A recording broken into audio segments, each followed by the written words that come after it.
ओडिया माटीर नियारा परंपरा, भिन्न पर्व, प्रसिद्ध यात्रा बा उत्सव, अनुकूल तिथि और ओडिशार विश्व प्रसिद्ध रथयात्रा पाई रथकाठ अनुकूल पवित्र अक्षय तृतीया वर्षर सबुठारु अत्यंत शुभ दिन। अक्षय तृतीया केबे पालन करा जाए? अक्षय तृतीया काहिकी पालन करा जाए? अक्षय तृतीयार कौन महत्व? अक्षय तृतीयार कौन मान्यता? अक्षय तृतीयारे केमिति करिवे पूजा? अक्षय तृतीयार कौन विधि? अक्षय तृतीयार शुभ मुहूर्त? अक्षय तृतीयार विशेषत्व? अक्षय तृतीयारे कौन करिवे दान? अक्षय तृतीयारे केमिति मिलिबो पुण्य? अक्षय तृतीया दिन कौन करिवे? अक्षय तृतीया दिन कौन करिवे नाही? धन प्राप्ति पाई उपाय कौन किनिले हेबो शुभ? सुखी दाम्पत्य जीवन पाई प्रतिकार घरकु आणन्तु एही जिनिस हेबो धनर वर्षा। अक्षय तृतीया काहिकी पालन करा जाए? विश्वास करा जाए जे भगवान विष्णुଙ୍କ षष्ठ अवतार भगवान परशुराम अक्षय तृतीया दिन जन्म होइथिले। एही दिन अक्षय तृतीया सहित परशुराम जयंती मध्य पालन करा जाए। एथि सहित एक विश्वास मध्य अछि जे एही दिन माता गंगा भागीरथଙ୍କ कठोर तपस्यारे संतुष्ट हेबा परे पृथ्वीकु ओह्लाइथिले। किंबदंती कण? एक किंबदंती अनुଯାयी मुनि वेद व्यास आजिर दिनरे गणेश जींकु महाभारत पाठ सुनाइबा आरंभ करिथिले। माता गंगा एही दिन पृथ्वीकु ओह्लाइथिले। एही दिन कुबेर मध्य धन प्राप्त करिथिले एवं मां लक्ष्मीଙ୍କ सह धन एवं समृद्धिर अभिभावक हेबार सौभाग्य पाइथिले। राजा युधिष्ठिर एही दिन महाभारतरे भगवान सूर्यଙ୍କ ठारु अक्षय पात्र पाइथिले।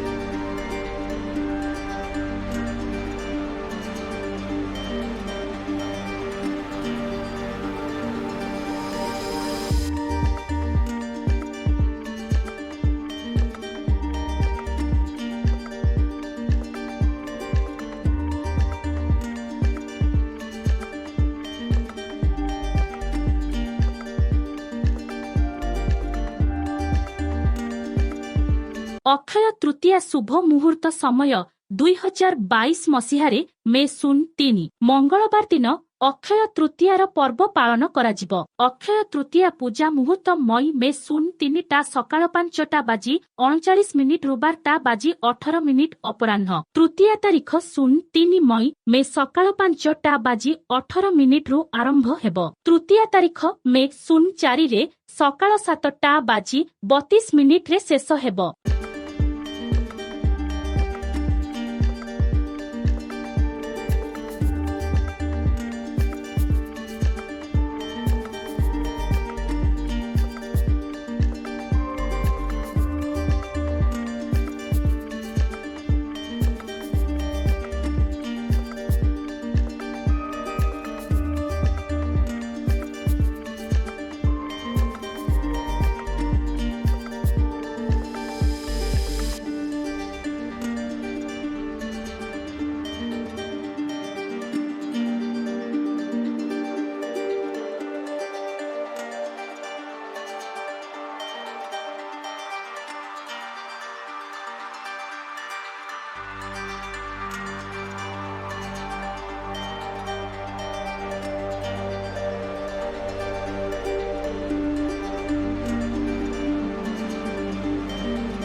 अक्षय तृतीया दिन कौन करिबे? एक अक्षय तृतीया दिन भगवान विष्णु को पूजा करिबा जरूरी। 2 अक्षय तृतीया दिन प्रभु परशुराम को पूजा करंतु। प्रभु परशुरामଙ୍କ जन्म वार्षिकी अक्षय तृतीया तिथि रे पालन करा जाए। 3 अक्षय तृतीयार एही शुभ समय रे नूतन गृह प्रवेश, घर निर्माण, दोकान किंबा प्रतिष्ठा आरंभ हेबा जरूरी। 4 एही दिन नुआ अलंकार किनिबा, एक नूतन व्यवसाय आरंभ करिबा एवं विवाह रीतिनीति इत्यादि करिबा अत्यंत लाभदायक अटे। 5 तीर्थ स्नान एवं तर्पण ज्योतिष शास्त्रंक अनुଯାयी अक्षय तृतीया दिन तीर्थ स्नान एवं पितृ श्राद्ध तर्पण पिंड दानर पालन करिबा विशेष महत्व रहिछि। तेणु एही दिन एही कार्य करंतु ओ पितृ दोषरु मुक्ति पांतु। 6 जदि आपण वर्ष सारा किछि दान करि नाहंती तेबे अक्षय तृतीया दिन भगवान विष्णु एवं आपणଙ୍କ पूर्वज पूर्वपुरुषଙ୍କ ପାଇଁ ଦାନ କରନ୍ତୁ।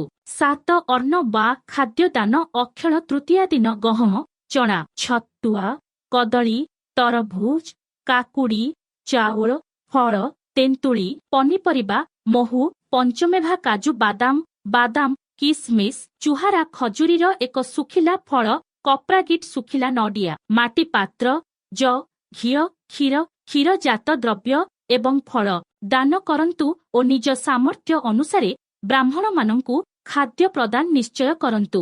8 ଜଳ ପାଣି ଦାନ ଅକ୍ଷୟ ତୃତୀୟାରେ ଯଥାସମ୍ଭବ ଜଳ ପାଣି ଦାନ ଦେବା ଆବଶ୍ୟକ। ଏହି ଦିନ ଯେକୌଣସି ଶୋଷିଲା ଲୋକଙ୍କୁ ଜଳ ପାଣି ନିଶ୍ଚୟ ପିଇବାକୁ ଦିଅନ୍ତୁ, ସେଥିରେ ପୁଣ୍ୟ ମିଳେ।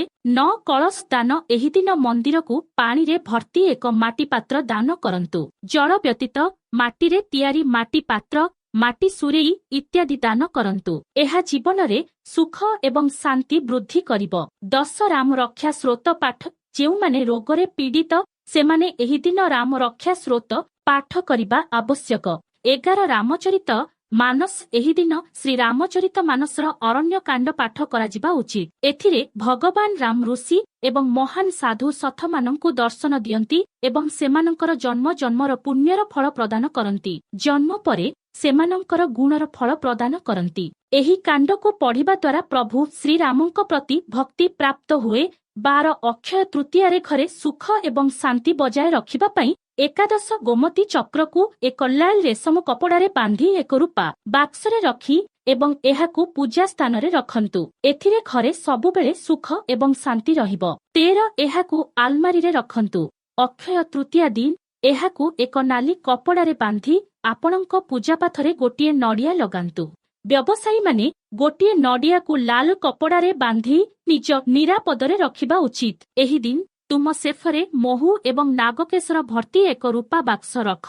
ଏହାଦ୍ୱାରା ଧନ ବୃଦ୍ଧି। 14 ଯଦି ତୁମର ଭାଗ୍ୟୋଦର ହେଉନାହଁ ତେବେ ତୁମେ ଅକ୍ଷୟ ତୃତୀୟାରେ ସକାଳେ ଉଠିବା ମାତ୍ରେ ପ୍ରଥମେ 11 ଗୋମତୀ ଚକ୍ରକୁ ଗ୍ରାଇଣ୍ଡ କରି ଏକ ପାଉଡର ତିଆରି କର ଏବଂ ତୁମର ଇଷ୍ଟଦେବଙ୍କୁ ମନେ ପକାଇ ସ୍ମରଣ କରି ଘରର ମୁଖ୍ୟ ଦ୍ୱାର ଆଗରେ ସମ୍ମୁଖରେ ଛିନ୍ନଛତ୍ର ବିଛାଇ ଦିଅ। ଏହି ପ୍ରୟୋଗର କିଛି ଦିନ ମଧ୍ୟରେ ଭାଗ୍ୟୋଦୟ ଆରମ୍ଭ ହେବ, ଦୁର୍ଭାଗ୍ୟ ସମାପ୍ତ ହେବ ଏବଂ ଜୀବନରେ ସୁଖ ସମ୍ପଦ ମିଳିବ। 15 ବ୍ୟବସାୟ, ଯଦି ଆପଣ ବ୍ୟବସାୟରେ ଅଧିକ ଲାଭ ପାଇବାକୁ ଚାହାନ୍ତି ତେବେ ହଳଦିଆ କିମ୍ବା ନାଲି ରେଶମ କପଡାରେ 27 ଗୋମତୀ ଚକ୍ର ବାନ୍ଧନ୍ତୁ ଏବଂ ଏହାକୁ ଆପଣଙ୍କର ବ୍ୟବସାୟ ସ୍ଥାନ କିମ୍ବା ପ୍ରତିଷ୍ଠାନର ମୁଖ୍ୟ ଫାଟକରେ ବାନ୍ଧନ୍ତୁ। ଏହି କାର୍ଯ୍ୟ କରି ଆପଣ ବ୍ୟବସାୟରେ ଆଶା କରାଯାଉଥିବା ଲାଭ ପାଇବେ। 16 ସୁଖ ଏବଂ ଶାନ୍ତି। ଅକ୍ଷୟ ତୃତୀୟାରେ ଘରେ ଶାନ୍ତି ଏବଂ ସୁଖ ବଜାୟ ରଖିବା ପାଇଁ 11 ଗୋମତୀ ଚକ୍ରକୁ ଏକ ଲାଲ ରେଶମ କପଡାରେ ବାନ୍ଧି ଏକ ରୂପା ବାକ୍ସରେ ରଖନ୍ତୁ ଏବଂ ପୂଜାପାଠ ସ୍ଥାନରେ ରଖନ୍ତୁ, ଯାହା ଫଳରେ ସର୍ବଦା ଘରେ ସୁଖ ଏବଂ ଶାନ୍ତି ରହିବ। 17 ମାତା ପୂଜା। ଅକ୍ଷୟ ତୃତୀୟା ଉପରେ ଲଳିତା ସହସ୍ରନାମ ଏବଂ ଶ୍ରୀସୂକ୍ତ ପାଠ କରି ମାତା ତ୍ରିପୁର ସୁନ୍ଦରୀ ଏବଂ ଦେବୀ ଲକ୍ଷ୍ମୀଙ୍କୁ ପୂଜା କରନ୍ତୁ। ଏହା କଲେ ଧନ ଆସିବ। 18 ଏହି ଦିନ 4 ଧାମ ମଧ୍ୟରୁ ବଦ୍ରୀନାଥ ଧାମଙ୍କ ଦ୍ୱାର ଖୋଲା ଅଛି, ତେଣୁ ଯଦି ସମ୍ଭବ ନିଶ୍ଚିତ ଭାବରେ ବଦ୍ରୀନାଥ ଧାମ ପରିଦର୍ଶନ କରନ୍ତୁ।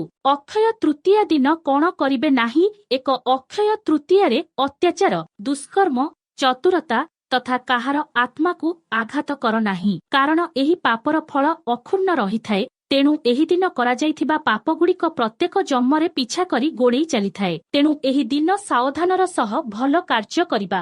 2 ଅକ୍ଷୟ ତୃତୀୟା ଦିନ ଅସାମାଜିକ କାର୍ଯ୍ୟ କରିବା ଉଚିତ ନୁହେଁ, କାରଣ ଦେବୀ ଲକ୍ଷ୍ମୀ କ୍ରୋଧିତ ହୁଅନ୍ତି ଏବଂ ବ୍ୟକ୍ତିର ଜୀବନ ଅର୍ଥ ଅଭାବରୁ ଅତିବାହିତ ହୁଏ। 3 ଏହି ଦିନ ଲୁଣ ନ ଖାଇ ଉପବାସ କରିବା ଉଚିତ, କାରଣ ଲୁଣ ନ ଖାଇବା ଦ୍ୱାରା ଜୀବନରେ ସମସ୍ତ ପ୍ରକାରର ସୁଖ ମିଳିଥାଏ। ଲୁଣ ମଧ୍ୟ ଖାଇବା ଉଚିତ ନୁହେଁ। 4 ଅକ୍ଷୟ ତୃତୀୟା ଦିନ କୌଣସି ଅଭାବୀ ଲୋକଙ୍କୁ ପରିହାସ କରନ୍ତୁ ନାହିଁ। 5 ଏହି ଦିନ ଭଗବାନ ବିଷ୍ଣୁଙ୍କୁ ତୁଳସୀ ଅର୍ପଣ କରାଯିବା ଉଚିତ, କିନ୍ତୁ ଯଦି ଅକ୍ଷୟ ତୃତୀୟା ଦିନ ରବିବାର ପଡ଼େ ତାହେଲେ ଗୋଟିଏ ଦିନ ପୂର୍ବରୁ ତୁଳସୀକୁ ତୋଳି ଛିଣ୍ଡାଇ ରଖନ୍ତୁ, କାରଣ ରବିବାର ଦିନ ତୁଳସୀ ପତ୍ର ଛିଣ୍ଡାଇବା ନିଷେଧ ଅଟେ।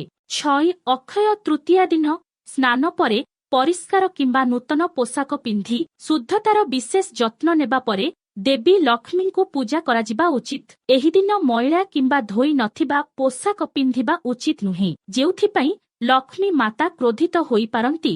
ତାଙ୍କ କ୍ରୋଧ ଆପଣଙ୍କ ଉପରେ ପଡ଼ିପାରେ। 7 ଏହି ଦିନ ମଦ୍ୟପାନ ଏବଂ ମାଂସ ଖାଆନ୍ତୁ ନାହିଁ, ଏହା ତୁମର ସୌଭାଗ୍ୟକୁ ଦୁର୍ଭାଗ୍ୟରେ ପରିଣତ କରିପାରେ। 8 ଅକ୍ଷୟ ତୃତୀୟା ଦିନ ପଇତାକୁ ପ୍ରଥମ ଥର ପିନ୍ଧିବା ଉଚିତ ନୁହେଁ, ଏହା ଅତ୍ୟନ୍ତ ଖରାପ ବୋଲି ବିବେଚନା କରାଯାଏ। ଡିସ୍କ୍ଲେମର ପ୍ରତ୍ୟାଖ୍ୟାନ ଏହି ଆର୍ଟିକଲରେ ଦିଆଯାଇଥିବା ସୂଚନା କେବଳ ଅନୁମାନ ଏବଂ ସୂଚନା ଉପରେ ଆଧାରିତ।